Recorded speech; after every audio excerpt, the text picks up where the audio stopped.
These are the 6 traits of ultra successful people. And in this video, I'm going to break down who used them and how they applied them. So let's jump right in. Number 1 is commitment. So I think Jeff Bezos is a great example of this, despite the fact that he's my least favorite entrepreneur. Jeff Bezos leveraged the perspective of his future self. And so if you ever go back and watch videos of him speaking, he references his 80-year-old self. And he references his 80-year-old self in the context of he's currently working at this cushy white-collar job in New York City on Wall Street in banking, and he has a great job. And he's like, if I start this startup, I have these 2 scenarios. I stay at this white-collar job, I do this, I get a steady paycheck, or I could go and I could launch this company that I want to launch, and I could fail, and it could go really badly, or it could go well. It's like a total crapshoot. And he goes to his 80-year-old self and he says, how would I feel about either of these? And and we all know how the story ends, right? So I won't go into any more detail on it. But he picks the one that he's going to have the least regret about. So he's ultra committed to the process of going through the pain and whatever of starting a company, right? And so commitment's number 1. I think he's a great example of it. People that embody this trait, they're willing to do the thing for a significant portion of their life. In the next example, I'll talk about consistency, and I have another person that I want to talk to you guys about. But it's not just 1 month. They're going to do the thing for 10 years, 20 years, right? You look at Michael Jordan or Kobe, it's like they weren't the buffet of athletes, right? They didn't do basketball and baseball and this and that. Like, they did their one thing, they focused on that, and they did that really well. And so consistency is key, and commitment is key, and commitment beyond just a short amount of time. If you want to be great, it's going to take a lot of time, and you have to be willing to pay that price up front. So the next piece is within commitment, they accept failure as the price of admission up front. Alex Hormozi talks about this a little bit, but failure is the price of admission. If you're going to do it for 10 years, you're going to fail a lot over that period of time. And so you have to be willing and understand what you're getting into. The next piece I love, this comes from Clayton Christensen, the professor, and this is a bit different than how he quoted. I reused it for the context of commitment, but it's easier to commit 100% to something than it is to be 97% committed. So it's easier to be all in because it requires such a big change, such a big focus, than being, fractionally all in. And so I loved that quote from him. Okay, so the next one is consistency. I think Myron Golden is a really good example of this. And again, you can tie in commitment here too, but he was like a couple years ago. And so at this point, Myron's in his 60s now. So he was either in early 60s or approaching 60. He said, I'm going to make the YouTube videos for 10 years. I'm going to make 1 a week for 10 years. And I'm committed to doing that come hell or high water. If it performs well, if it doesn't, this is what I'm going to do. And so as far as consistency, I love him as an example. Another quote that comes up all the time, and I forget which coach said this, but it was, don't practice until you get it right. Practice until you can't get it wrong. I think that is so powerful with regard to consistency. I'm going to say it again. Don't practice until you can get it right.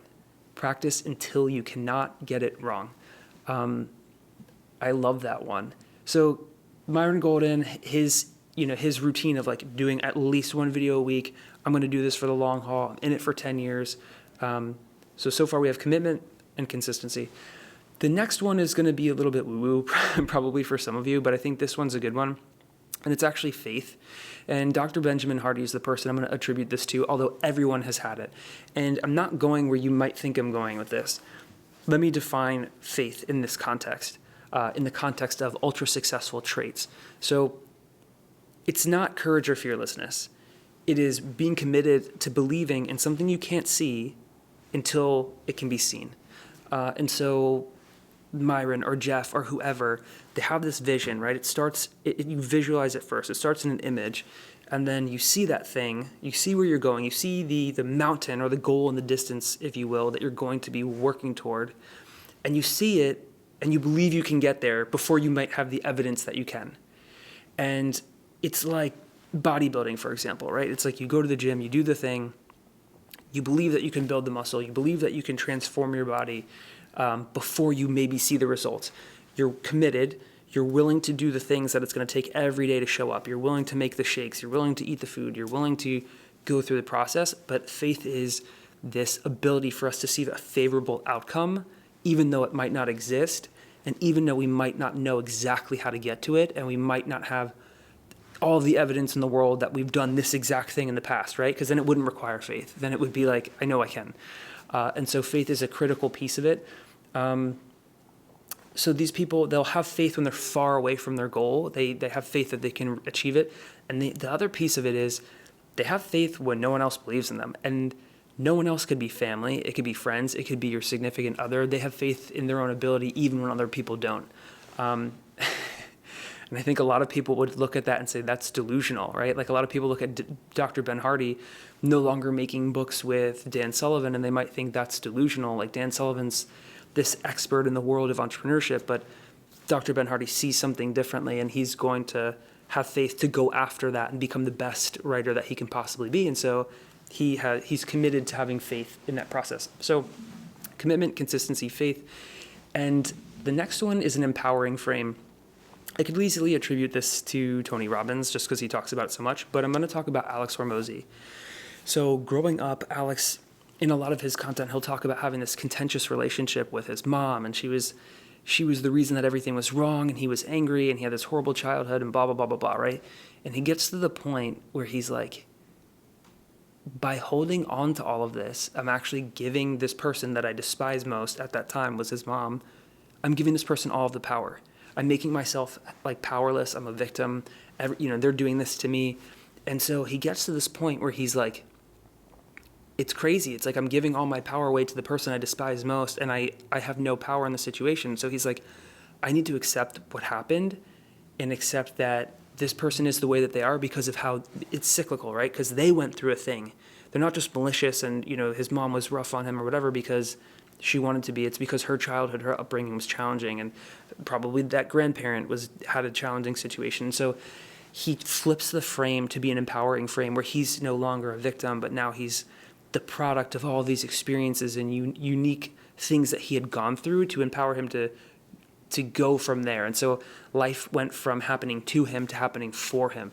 So that's a powerful shift. Life happening to you is kind of being a victim of your situation versus life happening for you. It's everything's for your benefit, even if it's something challenging or bad. More accurate to realize situations are like, so the other part about having an empowering frame, and Myron talks about this occasionally, is objectively, situations are like coins, and that every situation has two sides. There's never a situation that's just entirely all bad or entirely all good. And so I think it's actually more accurate to realize that situations have multiple sides. And so when you have an empowering frame, it's actually more realistic than this is just it's all bad. There's nothing good that's going to come from this. And you can even say, like for me, going through a challenging situation the last couple of years with like separation and all this stuff. And it's like, you know what? I could look at that and I could be upset about it and I could be angry and like, it's horrible and whatever. Or I now know what I want out of my future. And now I know what kind of things I want to look for in friends and people that I want in my life. And it's not exclusively all bad. It's not exclusively all good. It's your ability to extract lessons from the things that you experience are key. And so you want to select an empowering frame if you want to be ultra successful. Okay, the next one is balance versus imbalance. This one people talk about a lot is like, oh, you want to be balanced. You want to be like, yin and yang and like make sure that you're not overworking and all this stuff. And if, for people that are watching, like my audience for me is like, I want to speak to entrepreneurs. I want to speak to people that want to be the highest performing in their arena. And I guess it depends on how you define balance, but I love this quote from Alex, who's talking about a friend of his that's a coach. And the quote is that champions lack something that normal people have. And that coach ends up saying it's an off switch. And so they're always on, they're always in the grind, they're always trying to get better at their sport, right? Think of Michael Phelps. It's like the guy, I forget, I used to work at a company where we did videos with Michael, and he was talking about how he would wake up at like 5 or 6 in the morning, like every day, and do these routines and these practices, and he hated it. And but he just wanted what he wanted so bad to, to achieve at the highest level. And so they don't have this off switch. And so then what does balance become? Because certainly it is important, but to what extent? And so the time horizon of balance becomes over a lifetime, over a season. And so you'll have, Myron talks about this. I would attribute balance versus imbalance to Myron, where he talks about you have seasons of balance and seasons of imbalance.